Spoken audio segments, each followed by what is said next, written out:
আমাদের পৃথিবীর রহস্যে ভরা এই গ্রহটি হচ্ছে অনেক অদ্ভুত। এই ছোট্ট গ্রহটিতে এমনও কিছু অদ্ভুত জিনিস ঘটতে পারে যেগুলিকে দেখে আপনার বিশ্বাস হবে না। আমাদের পৃথিবীতে এমন এমন কিছু জায়গা রয়েছে যেগুলিকে দেখে আপনি বলবেন যে এই জায়গাগুলি হয়তো পৃথিবীর নয়, কিন্তু আসলে সেগুলি পৃথিবীতেই রয়েছে। হয়তো আমার আপনার মতো সাধারণ মানুষ সেগুলিকে কোনোদিন দেখেনি এর আগে।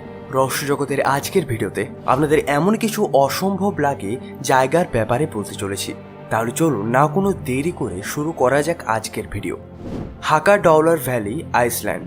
এই কথাটি শুনে আপনি হয়তো অবাক হবেন না যে আইসল্যান্ড হচ্ছে পৃথিবীর সবচেয়ে সুন্দর জায়গাগুলির মধ্যে একটি। সমগ্র দেশটিতে ছড়িয়ে রয়েছে পাহাড়, পর্বত ও নদী নালার এক মনোরম দৃশ্য। আর সেরকমই এখানকার নর্ডিক আইল্যান্ড তার নিজের অদ্ভুত দৃশ্যগুলির জন্য বিশ্বের কাছে অনেক প্রসিদ্ধ। কিন্তু আইসল্যান্ড যখন পর্যটকরা ঘুরতে যায় তখন ব্লু লেগুনে বেশি থাকতে তারা পছন্দ করে। হাকা ডলার ঘাটিকে দেখে আপনি অবাক হয়ে যাবেন। এই জায়গাটিতে অবস্থিত দুটি গিজার্সের জন্য সমগ্র জায়গাটি সারা বিশ্বের কাছে অনেক প্রসিদ্ধ। এই দুটো গ্রেট গিজার্স এবং স্ট্রোক হচ্ছে অনেক প্রাচীন, যেটাতে আপনি দেখতে পাবেন একটা গর্তর থেকে বার হওয়া জল ফোয়ারার মতো বার হয়ে অনেক উঁচুতে উড়ে যায়। এমনকি কখনো কখনো এই জল প্রায় 200 ফিট অব্দি উঁচুতে উঠে যায়। এই পুরো জায়গাটির নিচে একটা জলধারা রয়েছে, যে ধারাটির জলচাপ প্রতি 10 মিনিট অন্তর অন্তর বাড়তে থাকে ও যার ফলে এই হোলগুলির মাধ্যমে জল বাইরে বেরিয়ে আসে। যে এই জলটি অনেক চাপে বাইরে বেরিয়ে আসে তখন সেই জলটি একটা কচ্ছপের ডিমের আকৃতি ধারণ করে, আর এটা দেখতে এতই সুন্দর হয় যেটাকে দেখতে সারা বিশ্ব থেকে অনেক মানুষ এখানে ছুটে আসে। এরপর রেনবো ইউক্যালিপটাস। আমাদের পৃথিবীতে ইউক্যালিপটাসের অনেক প্রজাতি রয়েছে।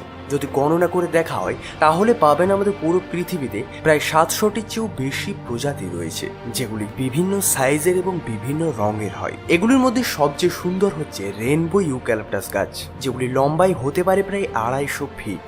এই গাছগুলির খোঁজ সবার প্রথমে হয়েছিল ফিলিপাইন্সে এবং তারপর হাওয়াই, ক্যালিফোর্নিয়া, ফ্লোরিডা এবং টেক্সাসেও এই গাছগুলি এখন দেখতে পাওয়া যায়। এই এত সুন্দর রং বেরঙের গাছগুলি ক্লোরোফিলের মাত্রা বেড়ে যাওয়ার জন্য তৈরি হয়, যার জন্য গাছের পাতাগুলোর রং সবুজ হয়। এছাড়াও এগুলিতে অনেক ধরনের কেমিক্যাল পাওয়া যায়, যার জন্যই এই গাছগুলির কাণ্ডগুলিতে বিভিন্ন রং দেখতে পাওয়া যায়। এই এলাকাগুলিতে কখনো অধিক বর্ষা আবার কখনো হয় অধিক গ্রীষ্ম। এজন্য এই জায়গাগুলিতে জলীয় বাষ্পের পরিমাণ হয় অনেক বেশি, যার ফলে এই কেমিক্যালগুলি একে অপরের সাথে মিশে যায় ও গাছগুলির রং হয়ে যায় এরকম। এই রঙগুলি আপনি তখনই দেখতে পাবেন যখন আপনি এই গাছগুলির বাইরের ছালগুলি তুলে দেবেন। গাছগুলি যত পুরনো হয় এগুলোর রঙগুলিও অনেক সুন্দর হতে থাকে। আমেরিকার বিভিন্ন স্টেটে তো আপনি এই গাছগুলি দেখতে পাবেন, তবে এখন এগুলিকে ফিলিপাইন্সে দেখা খুব কমই মেলে, কেননা সেখানকার পরিবেশে এগুলো বেশি বৃদ্ধি পায় না। লেনকুয়াইস ম্যারেনহেন্সিস ন্যাশনাল পার্ক, ব্রাজিল। আপনি হয়তো জানেন না যে সারা বিশ্বের সবচেয়ে সুন্দর সাঁতার কাটার জায়গা কোনো মরুভূমির মাঝের জলাশয়ে হতে পারে। ব্রাজিলে অবস্থিত এই ন্যাশনাল পার্কে কিছু এরকমই একটা দৃশ্য দেখতে পাওয়া যায়। এই দৃশ্যটি পৃথিবীতে অবস্থিত সবচেয়ে সুন্দর দৃশ্যগুলির মধ্যে একটি। এই ন্যাশনাল পার্কে অবস্থিত জানুয়ারি মাস থেকে জুন মাস পর্যন্ত এই ছোট ছোট ঝিলগুলিতে জল জন্মায় ও এগুলো দেখতে লাগে একেবারে লেগুনের মতো। এই অসম্ভব দেখতে থাকা জলাশয়গুলি লম্বায় হতে পারে প্রায় 300 ফিটের মতো ও গভীরতায় হয়ে যায় প্রায় 10 ফিট। যখন এগুলোর ওপর সূর্যের আলো পড়ে তখন এগুলোকে দেখার সুখ একটা আলাদাই হয়। এগুলোকে দেখার জন্য শুধুমাত্র ব্রাজিল থেকেই নয় বরং সারা বিশ্ব থেকে মানুষ ছুটে আসে। কিন্তু জুন মাসের পর যখন এগুলো শুকিয়ে যায় তখন বছরের শেষ দিকটা এই জায়গাটি হয় পুরোপুরি শুষ্ক জায়গা, আর সেজন্যই এখানে তখন আর কেউ আসে না। পেনিটেন্স অ্যান্ডিজ মাউন্টেন রেঞ্জ। যখন আমরা জঙ্গলের কথা চিন্তা করি তখন বড় বড় গাছ, পাখির আওয়াজ ও বিভিন্ন জীবজন্তু আমাদের মাথায় আসে, কিন্তু এগুলো ছাড়াও প্রকৃতিতে এমনও কিছু সুন্দর জিনিস রয়েছে যেগুলোকে যখন আমরা প্রথমবার দেখি আমরা আশ্চর্য হয়ে যাই। আমাদের পৃথিবীতে সব জঙ্গলই তো গাছ দিয়ে ঢাকা থাকে, তবে এমনও একটা জঙ্গল রয়েছে যেখানে শুধু বরফের স্পাইকস দেখতে পাবেন, যেগুলো সোজা ওপরের দিকে খাড়া হয়ে থাকে। এগুলোর মধ্যে সবচেয়ে মজার ব্যাপার হচ্ছে যে এই স্পাইকগুলো পুরোপুরি বরফ দিয়ে তৈরি। এগুলো সাধারণত আমাদের পৃথিবীতে অনেক উচ্চতম জায়গাগুলিতে দেখতে পাওয়া যায়। লম্বা এগুলো প্রায় 16 ফিট অব্দি হতে পারে এবং সূর্য যেদিকে থাকে সেই স্পাইকগুলোর মুখগুলিও সেদিকেই ঘুরতে থাকে। এগুলোর ব্যাপারে বিজ্ঞানীদের খাতায় বিজ্ঞানীরা এগুলোকে প্রথমবার সাল 1800-তে খুঁজেছিল। এমনকি চার্লস ডারউইনও এগুলোর খোঁজ করেছিল। যখন তিনি আন্দিজ পর্বতমালার ড্রাই আন্দিজের মধ্য দিয়ে পার হয়ে যাচ্ছিলেন তখন তিনি এগুলোকে প্রথমবারের জন্য দেখেছিলেন। Glow worm cave New Zealand. আমাদের পৃথিবীতে যত সুন্দর দেশ রয়েছে সেগুলোর মধ্যে নিউজিল্যান্ডকেও গোনা হয়। এখানকার নর্থ আইল্যান্ডে অনেকগুলি ছোট ছোট পুরনো গুহা রয়েছে। যখন আপনি গুহাগুলির গভীরতায় যান তখন আপনি যা কিছুই দেখতে পান সেগুলো কোনো জাদুর থেকে কম মনে হয় না। আসলে এগুলি আলাদা কিছু নয়, বরং এগুলো হচ্ছে এক ধরনের পোকা।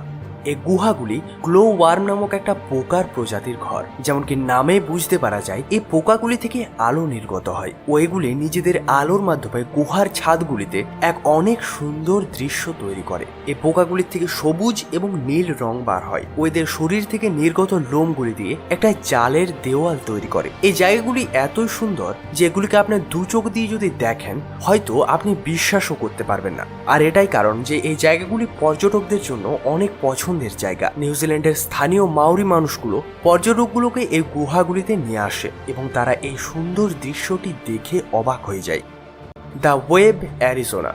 রহস্য জগতের আজকের ভিডিও দ্বারা দেখানো এই জায়গাগুলিতে যে কোনো মানুষ সহজেই যেতে পারবে, তবে শর্ত তার সাথে একজন ভালো গাইড থাকুক এবং তিনি যেন ভালোভাবে প্রস্তুতি নিয়ে থাকে। তবে এখন যে জায়গাটির ব্যাপারে আপনাদের বলতে চলেছি সেই জায়গাটিতে যাওয়ার জন্য আপনাদের একটা বিশেষ ধরনের পারমিশন নিতে হবে। এমনকি এই জায়গাটিতে প্রতিদিন শুধুমাত্র 20 জন মানুষের যাওয়ার পারমিশন পাওয়া যায়। আমরা যে জায়গাটির ব্যাপারে বলছি জায়গাটিকে ওয়েব নামে জানা হয় আর এটি রয়েছে অ্যারিজোনাতে। এই ওয়েবগুলি অনেক সুন্দর বালি পাথর দিয়ে তৈরি ও এগুলি নিজেদের মসৃণ ঘূর্ণন রূপ ও মসৃণ লাইনগুলোর জন্য অনেক বিখ্যাত। আসলে এই ওয়েবটি তখন তৈরি হয়েছিল যখন আজ থেকে প্রায় 200 বছর আগে, যখন বালির টিলাগুলো পাথরে পরিণত হতে শুরু হয়। সময় সময়ে আসা বন্যার জন্য এই জায়গাগুলিতে এরকম দৃশ্য তৈরি হয়ে যায়, আর যার জন্যই আজকে আমরা এই জায়গাটিকে বর্তমানে এরকম অবস্থাতে দেখতে পাচ্ছি। পৃথিবীতে যত সুরক্ষিত জায়গাগুলি রয়েছে সেগুলির মধ্যে এটাও হচ্ছে অনেক সুরক্ষিত জায়গা। তবে হ্যাঁ, এই ওয়েবসটি হচ্ছে অনেক ভয়ঙ্কর, কেননা যে কোনো মানুষ এখানে সহজেই হারিয়ে যেতে পারে। গরমের জন্য এখানকার তাপমাত্রা কখনো কখনো নিয়ন্ত্রণের বাইরেও চলে যায়। যদি আপনি পারমিট পেয়ে গেছেন ও আপনি সুন্দর জায়গাটিতে হারিয়ে না যান তাহলে মানা হবে আপনার ভাগ্য হচ্ছে খুবই ভালো। সত্যি এই জায়গাটিতে যদি আপনি যান আপনার মনে হবে যে আপনি পৃথিবীতেই নেই। এরপর ডেজার্ট রোজ। যদি আপনি কোনোদিন মরুভূমির মাঝে আসল গোলাপের খোঁজ করেন তাহলে হয়তো আপনার এই জীবনে কোনোদিনই পাবেন না, কিন্তু আপনি যদি একটু মেহনত করেন তাহলে আমি আপনাদের গ্যারান্টি দিচ্ছি যে আপনারা গোলাপের চেয়েও অনেক বেশি সুন্দর জিনিস দেখতে পেতে পারেন। আপনি হয়তো এটা জেনে অবাক হবেন যে মরুভূমির গোলাপ আসলে কোনো ফুল নয়, বরং এটি জল এবং হাওয়ার মাধ্যমে বিভিন্ন প্রকারের মিনারেল মাটির সাথে মিশে তৈরি হয়। যখন এগুলির ভেতর থেকে জল শুকিয়ে যায় তখন এগুলো পাথরের বিভিন্ন খণ্ডে বিভক্ত হয়ে যায়, যেগুলি হয় আলাদা আলাদা আকৃতির। এগুলোর মধ্যে হয় কিছু গোল, কিছু সমতল, আবার কিছু একটু বেশি চড়া। এগুলো দেখতে লাগে একেবারে সুন্দর একটা গোলাপের মতো। বেশিরভাগ ডেজার্ট রোজ তো 1/2 ইঞ্চি থেকে শুরু করে 4 ইঞ্চি অব্দি বড় হতে পারে, কিন্তু কিছু কিছু এলাকায় এগুলো অনেক বেশি বড় হয়ে যায়, যেগুলো প্রায় 40 ইঞ্চিও লম্বা হতে পারে। মরুভূমির মাঝে পাওয়া যায় লবণাক্ত বেসিনগুলোতে এই ডেজার্ট রোজগুলি খুব বেশি মাত্রায় পাওয়া যায়। এগুলো Jordan, Algeria, Egypt, Saudi Arabia, Spain, Mexico এবং অ্যারিজোনার মতো বিভিন্ন জায়গাতে পাওয়া যায়।